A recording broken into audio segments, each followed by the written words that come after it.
morning. Ira Epstein, and here we are with your morning flash update for September 3rd already. Can you believe that? September 3rd. And it is Wednesday, and we are approaching about 8:10 a.m. Central Time. So as we look at the markets, you have a very mixed bag. The Dow, which had been the strongest for the past week and a half, is down. The Russell is down.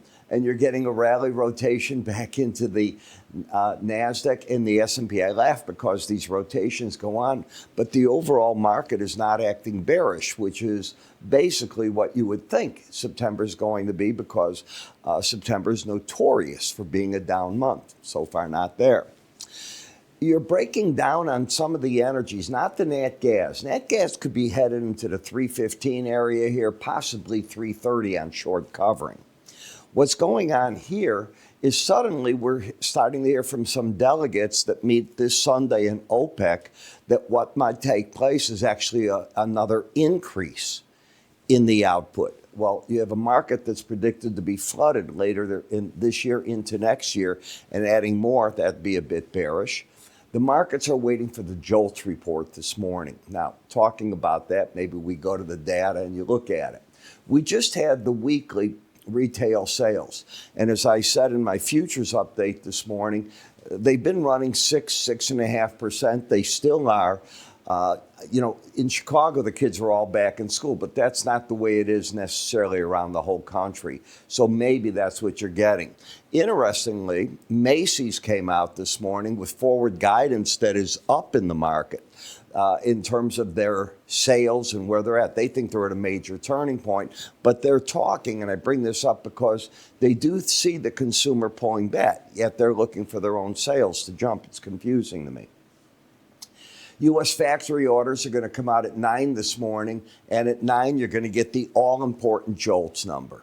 The reason that is so darn important, and by the way, you're going against 7.437 million jobs having been offered. The reason it's important is this is the week that we look really hard at JOLTS, ADP, the Challenger Gray number, and then you're going to get on Friday the U.S. jobs report.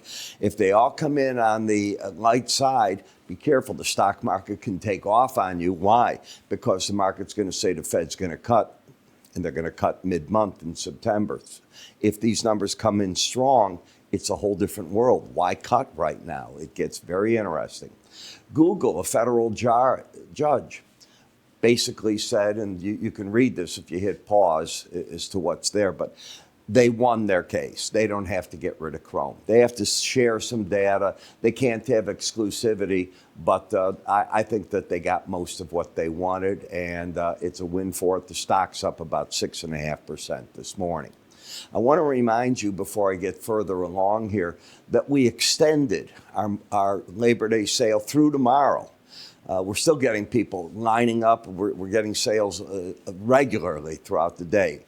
1/3 off on either the 3-month or the 1-year morning futures video, the spider video, the combo package, or the full futures, which is where I write, give you the intraday updates, do this, do that. All of them will contain my trade recommendations for those markets that you sign up for, the full charting course, and then the auxiliary courses, the Bollinger Band and outside day courses, also 1/3 off. Great time for you to get your education. So let's come back to the market just a little bit here. In the grain markets, remember, you're entering harvest season. I have a difficult time wanting to be long when harvest is going on and seeing that we have had good growing weather, solid growing weather, and that is very, very important. So corn's down 3.5. Some people think it could get up to the 430 level. I see resistance. I see resistance in wheat, and I might go with wheat shorts later this morning. I haven't made up my mind in that yet. I want to see more action here and how some of the sales come in and where we're at.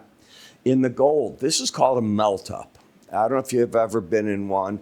I am so thankful that I did a special report in gold, and for my subscribers, you caught the trade in the futures market via my recommendation. They don't all work that way. I get plenty of losers in the marketplace, but this is one of the beauties. When you catch one of these melt-ups, away you go.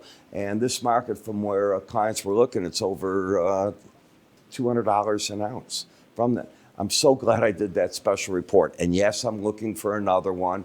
And no, not every special report, if you will, does it right. I get it wrong every now and then. Who doesn't? All right. Nobody walks on water. If you think they do, you shouldn't watch this channel. I can tell you that.